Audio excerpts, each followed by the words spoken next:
Bonjour à tous et bienvenue pour un nouveau podcast sur comment alléger sa charge mentale.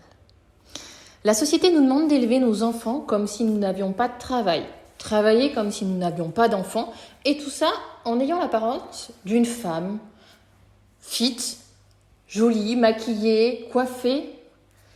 Mais lâchez-nous la grappe. Arrêtons de croire que nous ne savons ni gérer nos maisons ni nos familles. Réfléchissez un peu. Combien de temps passez-vous à la maison seul, sans mari, sans enfant, et sans que vous soyez au travail, parce qu'aujourd'hui, on peut travailler aussi à la maison. Alors, ça représente combien de temps? Par jour? Par semaine? C'est proche de zéro, c'est ça? Arrêtez de vous prendre la tête, le problème, il est là. C'est le problème d'aujourd'hui. Si on réfléchit, avant, quand nos mères, grand-mères, arrière-grand-mères ne travaillaient pas, elles étaient seules à la maison toute la journée, pendant que les enfants étaient à l'école. Et puis, au pire des cas, même s'il y avait 1 ou 2 enfants à la maison,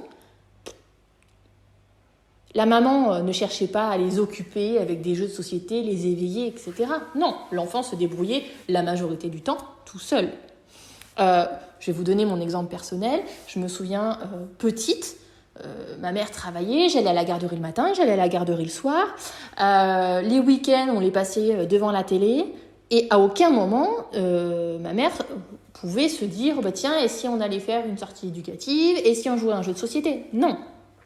Ça faisait pas partie de notre génération. Alors je sais que ça s'est développé un peu après ma génération. Moi j'ai 30 ans, donc voilà, il y en avait qui étaient déjà dans l'éducation bienveillante, positive, accompagner son enfant.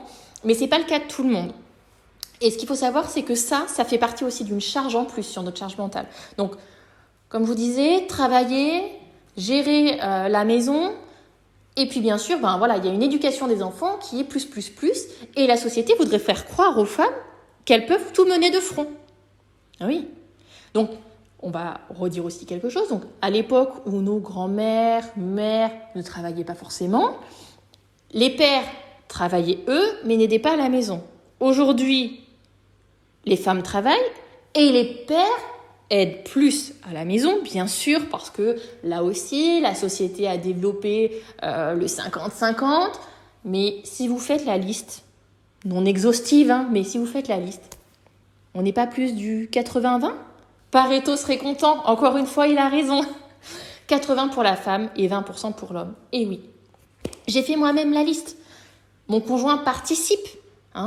Il entretient les espaces verts, il sort les poubelles, il passe l'aspirateur, il lave le sol. Mais si je mets tout bout à bout, on est très loin du 50-50. Et c'est comme ça, parce que oui, les générations ont évolué. Oui, en une décennie, on est passé, ou 1 ou 2 décennies d'ailleurs, on est passé de 0 à 20% pour les hommes, mais on n'est pas au 50-50. Et donc tout repose sur la femme. Et le fait que tout repose sur la femme, aujourd'hui, c'est comme si, finalement, c'était quelque chose qu'on ne disait pas forcément. Alors, on commence à libérer les paroles, mais pour autant, il manque vraiment on doit déculpabiliser les femmes. Vraiment, c'est hyper important parce que sinon, on ne s'en sortira pas. Et moi, ce que je vous propose, c'est justement d'essayer de vous donner quelques pistes pour sortir de cette charge mentale, ou en tout cas essayer, et puis éviter le burn-out, parce que j'en ai fait un personnellement, et je pense qu'il y a beaucoup de femmes qui passent par là. Alors il y en a qui mettent pas le mot dessus parce qu'elles sont pas forcément accompagnées et que peut-être que quelqu'un leur tend la main avant qu'il soit trop tard. Mais en tout cas, il faut éviter le burn-out des femmes. Ça représente plus d'une femme sur 3 aujourd'hui. C'est énorme.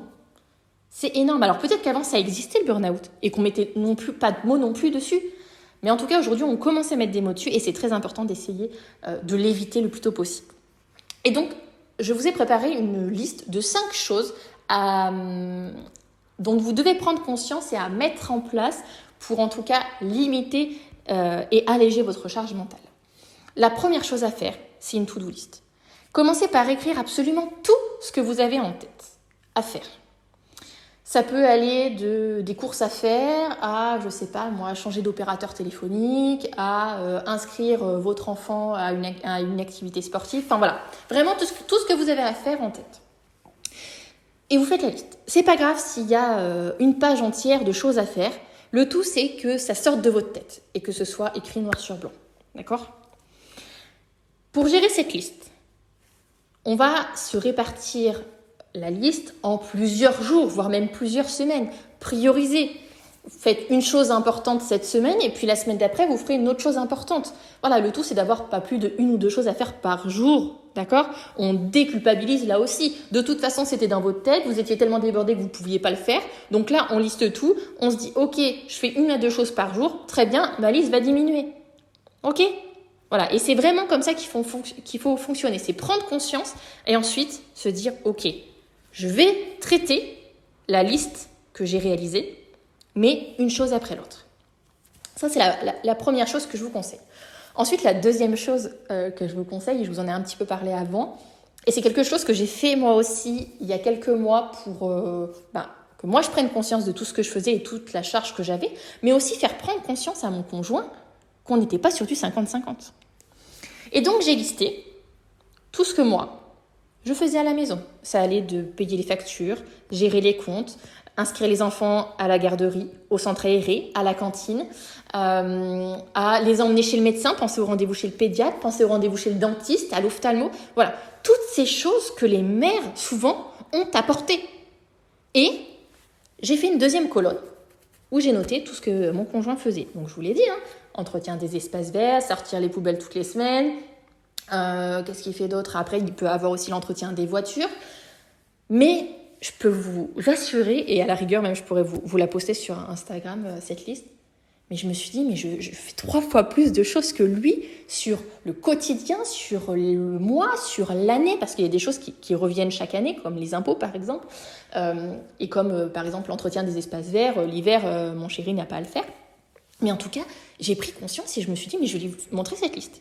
Parce qu'il a toujours l'impression d'en faire plus que moi. Sauf que on travaille autant d'heures par semaine, mais moi, je fais 3 fois plus de choses à la maison. Elle vient de là, ma charge mentale. C'est évident.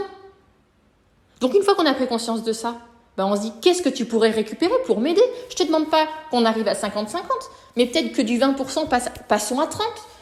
Et essayons de voir ce que ça m'apporte, ce que ça nous apporte aussi en famille, parce que ça évite aussi que vous soyez dans le reproche envers votre conjoint. Tu n'as pas fait ci, tu n'as pas fait ça, tu ne m'aides jamais, tu passes ton temps devant la télé. Voilà, là au moins il récupère des tâches et on n'a pas besoin de le remercier pour ça. Non, il prend juste enfin ses responsabilités et les tâches. Et il prend conscience qu'il a besoin et que c'est nécessaire qu'il fasse plus pour vous soutenir de la meilleure des façons.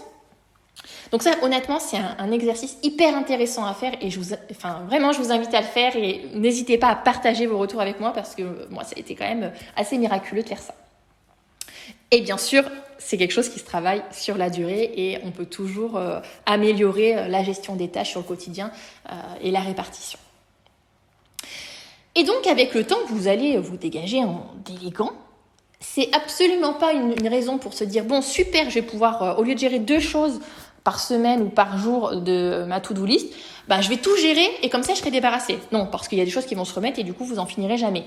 Moi, ce que je vous invite à faire, c'est que le temps que vous allez dégager, ça va être du temps pour vous. C'est hyper important d'avoir du temps pour soi. Je vous l'ai dit tout à l'heure. Vous avez certainement un temps proche de 0, que ce soit par jour ou par semaine, seul à la maison, sans enfant, sans mari, sans travail. Donc, le peu de temps que vous allez vous libérer, sortez. Allez marcher 1 heure, seul. J'entends seul.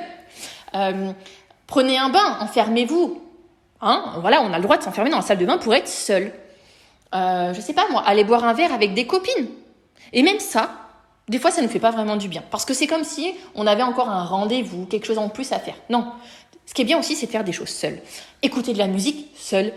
Lire, seul. Voilà, si vous n'avez pas compris, il faut être seul. On a besoin de retrouver du temps pour réfléchir, du temps pour se poser, du temps pour prendre soin de soi. Faites des masques, faites-vous les ongles, je ne sais pas. Prenez soin de vous. Et une fois que vous aurez fait ça, ça va vous faire du bien. Et puis, ça fera partie de la 4e chose.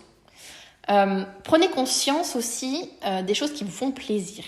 Dans la liste que vous avez faite avec toutes les tâches que vous avez à gérer au quotidien, il y a certainement des choses qui ne vous dérangeront pas. Par exemple, je vais vous donner mon exemple, ce sera plus simple. J'adore cuisiner à la base. Mais c'était devenu pour moi un enfer parce que quand je cuisinais, je devais gérer les pleurs de mon tout petit, gérer mon grand qui me demandait « Maman, on fait un jeu de société ». Sauf que moi, en fait, ça finissait par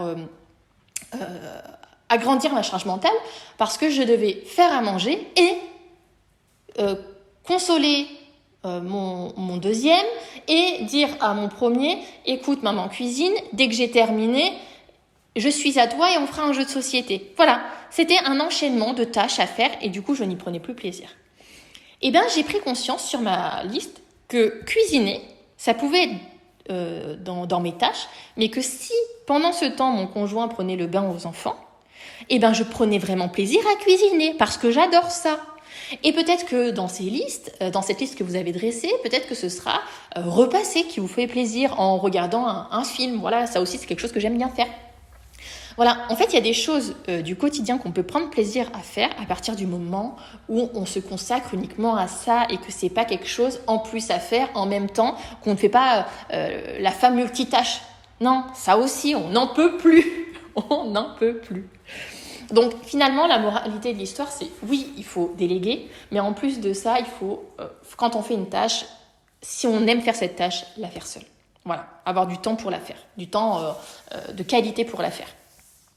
Je sais que le temps, c'est quelque chose qui est compliqué à trouver parce que parmi vous, il y aura des mamans solo, il y aura des personnes qui n'ont pas forcément de famille pour les aider. Pareil, moi, mon cas personnel, on n'a pas les grands-parents à côté, on n'a pas forcément de famille qui peut nous les garder au quotidien, les amis travaillent, donc c'est compliqué pour nous de trouver du temps. Et bien, à un moment donné, je me suis dit, écoute, c'est pas parce que tes enfants vont rester 1 heure de plus à la garderie le soir ou ils vont y aller 1 heure plus tôt le matin que tu es une mauvaise maman. Non. En récupérant ce temps pour toi, tu vas réussir justement à apaiser le quotidien de toute la famille. Alors, ne croyez pas que tout ça repose seulement sur vous. Non, bien sûr, parce que tout ce que je vous ai dit avant, le fait aussi de déléguer à votre conjoint et d'impliquer l'autre dans ce quotidien, ça va vous alléger votre charge mentale.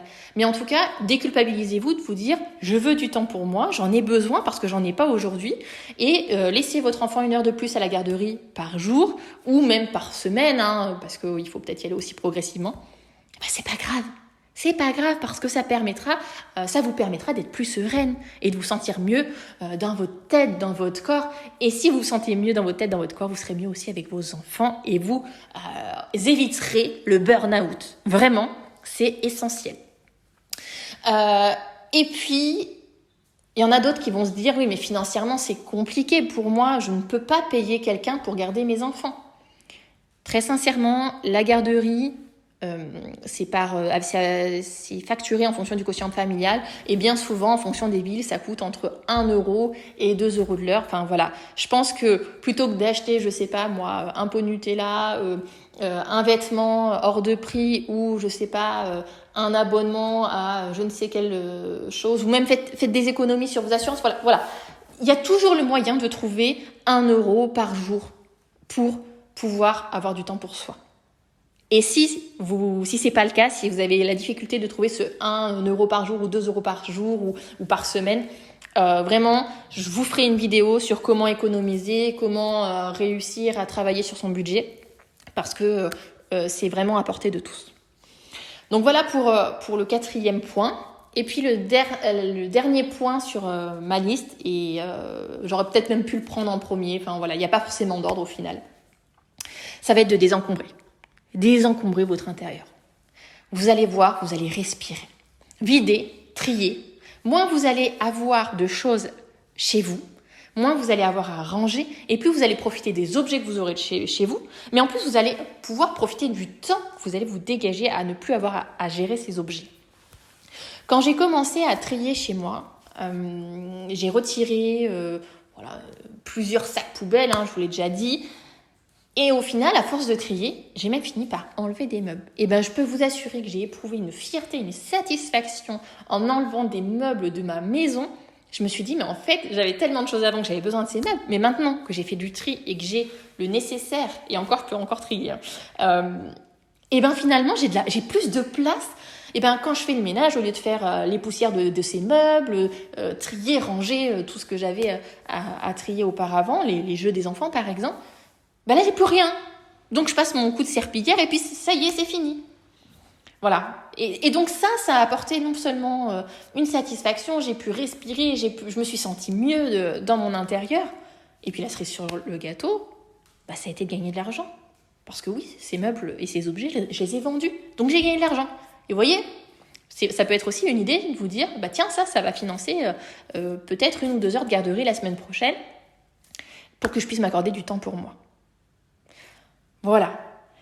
J'espère que je vous ai donné des pistes de réflexion. J'espère que vous allez essayer de mettre des choses en place. N'hésitez pas à mettre des commentaires. Déjà, ça permet de m'encourager, de savoir si la vidéo vous a plu. Et puis aussi, de savoir, d'avoir vos retours sur cette mise en pratique de cette liste.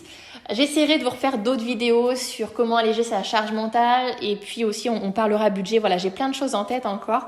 Je vous remercie de m'avoir écouté. N'hésitez pas à partager, liker comme d'habitude. Je vous fais plein de bisous et très belle journée à toutes et à tous.